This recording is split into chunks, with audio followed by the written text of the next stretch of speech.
Blue alert status naman itataas ng PDRRMO sa pagsapit ng Semana Santa. Para sa detalye ng balitang yan, kasama natin Idol Denise Brillante. 104.7 IFM Report.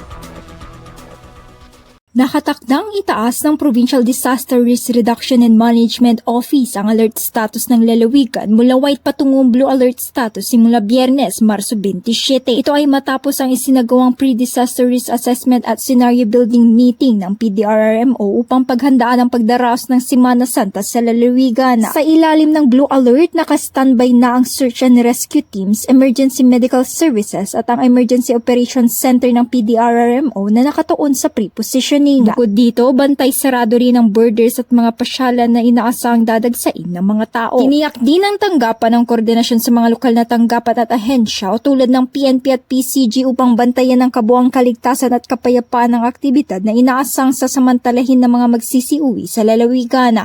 Kasama mo mula rito sa IFM News Tegupan, ito si Idol Denise Brillante, Tatak, IFM. IFM News. IFM News. IFM.